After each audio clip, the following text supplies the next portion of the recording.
Doctor صاحب اس معاہدے کو اگر دیکھا جائے تو اس میں یہ بھی کہا گیا کہ حماس غیر مسلح ہوگی. کیا آپ کو یہ پاسبل دکھائی دے رہا ہے آنے والے دنوں میں؟ کیونکہ حماس تو کہہ رہا ہے جب تک اسرائیلی قبضہ ختم نہیں ہوگا غزہ سے تب تک ہم اس معاملے پر بات چیت کر سکتے ہیں، اس کے لیے تیار ہے، لیکن غیر مسلح نہیں ہوں گے. دیکھیں جو یہ 20 پوائنٹ کا جو ایک بن رہا ہے فریم ورک، اس کو آپ میکینیکل انداز میں دیکھنے کی کوشش نہ کیجئے کہ یہ ہوگا اس کے بعد وہ ہوگا، اس کے بعد یہ ہوگا، اس کے بعد یہ ہوگا، بلکہ یہ چیزیں ساری فیزز کے اندر ہیں، سٹیپ بائی سٹیپ. اور اس میں پہلی جو سٹیج ہے وہ ہے انسانی زندگی کو بچانا، اور وہ ہے سیز فائر. اور سیز فائر کے بعد اس کے ساتھ جو اسرائیل کے قیدی ہیں یا جن کے ڈیتھ ہو چکی ہے، ان کی ڈیڈ باڈیز ہیں، وہ واپس ہوں گی. اس کے ریٹرن میں اسرائیل جو ہے فلسطینیوں کو رہا کرے گا، وہ کافی زیادہ تعداد کے اندر رہائی ہوگی. اور ڈاکٹر صاحب ایسے تو پہلے بھی ہوا تھا جب یرغمالیوں کا تبادلہ کیا گیا تھا. یہ پہلے صرف پہلے نہیں ہوا، ہمیشہ ہوتا ہے یہ، کیونکہ جب اسرائیل رہا کرتا ہے وہ ہمیشہ اس کی تعداد زیادہ ہوتی ہے. لیکن پھر بات آگے نہیں بڑھ سکی تھی نا. ہاں وہ ٹھیک ہے، اس وقت کے حالات کچھ اور تھے.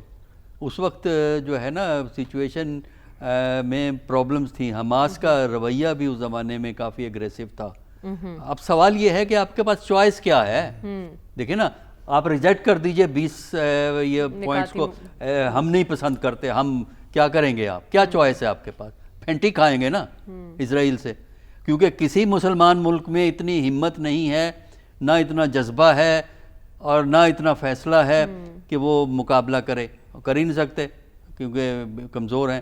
لیکن ڈاکٹر صاحب اس ساری سچویشن میں آپ کو کیا لگتا ہے کہ اسرائیل کو بھی کیا حاصل ہوا؟ وہ جو اپنے مقاصد حاصل کرنا چاہتا تھا غزہ پر قبضے کا، وہ بھی تو پورا نہیں ہو سکا نا. دیکھیں نا، یہی تو چیز ہائی لائٹ ہم نہیں کر رہے. ہم تو وہی کر رہے ہیں نا کہ جی فلسطینی اسٹیٹ کیا کب بنے گی، وہ اسٹیٹ کا پتہ نہیں کب بنے گی، ہمیں نہیں پتہ. دیکھیں جو ان کا جو اصل ایجنڈا تھا اسرائیل کا، وہ یہ تھا کہ اس نے غزہ پہ قبضہ کرنا تھا، غزہ سے سارے فلسطینیوں کو نکالنا تھا، اور یہ ختم ہو گئی یہ بات، یہ نہیں ہوگا. باقی رہا جہاں تک حماس کا تعلق ہے، دیکھیں انہوں نے کچھ بات پہ نیگوسیشنز کی بات کی ہے، اور اس میں یہ ایک پوائنٹ ان کا ویلڈ ہے کہ حماس اگر ڈس آرم ہوتا ہے، حماس اگر کنٹرول سپرد کرتا ہے، تو اس کا مطلب یہ ہے کہ اسرائیل کو بھی وڈرا کرنا ہے. یہ اسرائیل کا یہ سپوزڈلی یہ بات موجود ہے اس کے اندر کہ اسرائیل اپنی فورسز کو وڈرا کرے گا، اور وڈرال گریجول ہوگی، ایک دم نہیں. اسی طرح حماس جب چارج اپنا کنٹرول چھوڑے گا تو وہ اسرائیل کو نہیں چھوڑ رہا اپنا کنٹرول، بلکہ اس کے لیے ایک سسٹم بنے گا. یا تو یہ ابھی اس پہ گفتگو ہونی ہے، یا تو یہ ہے کہ پیلسٹین اتھارٹی کو اس کو کنٹرول دیا جائے گا، یا ایک گروپ ہوگا جس میں فلسطین کونسل کی بات کی ہے. ہائی کونسل دیکھیں نا، ہائی کونسل بنانے کا ایک طریقہ تو یہ ہے کہ اس کو لیڈ کرے گا فلسطینی اتھارٹی، محمود عباس کا جو گروپ ہے.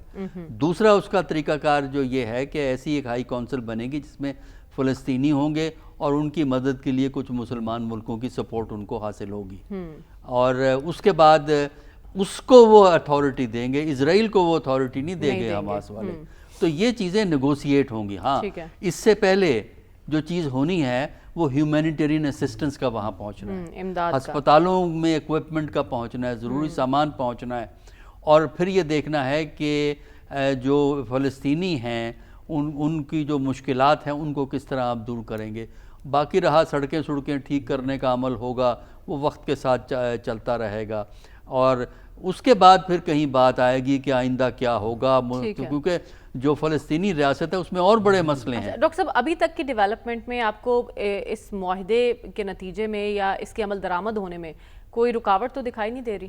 نہیں، دیکھیں رکاوٹیں جو ہیں نا وہ جیسے عمل درآمد ہوگا اس وقت اٹھیں گی. وجہ پتہ کیا ہے؟ اسرائیل کے اندر بھی تو ایکسٹریمسٹ بیٹھے ہوئے ہیں. جو وہاں کی یہودی ایکسٹریمسٹ گروپس ہیں وہ تو کہتے ہیں آپ نے کمپرومائز کر لیا.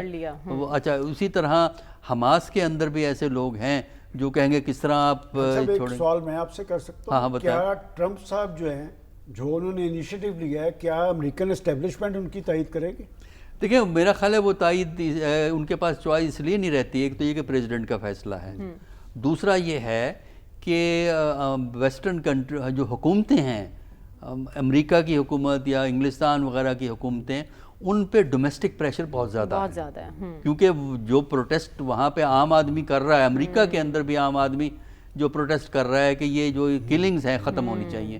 انگلستان میں آج بھی پروٹیسٹ ہو رہا ہے اور گرفتاریاں بھی ہوئی ہیں، جس کے اندر ہم ٹی وی پہ ابھی ہم دیکھ رہے تھے، لائیو دکھا رہے تھے لندن سے جو چیزیں چل رہی تھیں. نیو یارک کے اندر یہ پروٹیسٹ چل رہا ہے، یورپ کے اندر پروٹیسٹ ہے، اٹلی کے اندر اتنا لمبا چوڑا پروٹیسٹ ہوا ہے. تو یہ حکومتیں انڈر پریشر، اور یہ حکومتیں چونکہ ڈیموکریٹک گورنمنٹس ہیں تو لہٰذا جو عوام کا رد عمل ہوتا ہے وہ رویوں کو بدل دیتا ہے وہاں پہ. ٹھیک ہے، تو اس لیے وہاں ٹھیک ہے کہ امریکہ میں بھی ایسے لوگ موجود ہیں جن کو ریزرویشنز ہیں، جو حماس کو ٹیررسٹ آرگنائزیشن کہتے ہیں. مطلب وہاں کا حکومت کہتی تھی امریکہ کی تو ٹیررسٹ آرگنائزیشن ہے حماس.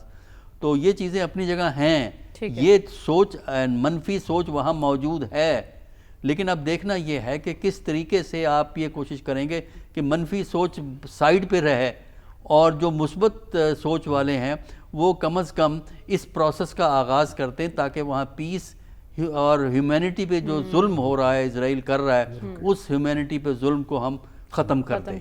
تو اس کے بعد پھر اگلی سٹیج ہے ایک لانگ ٹرم پلان، اس میں اور بڑے فیکٹرز آئیں گے، لیکن ہر سٹیج پہ ابھی نیگوسیشنز ہوں گے. جس چیز کی ضرورت ہے وہ ہے سیز فائر کی، اور ہم دیکھ رہے ہیں کہ امریکہ کی جانب سے بھی کہا گیا کہ اسرائیل فوری طور پر وہاں فوجی کارروائی روک دے.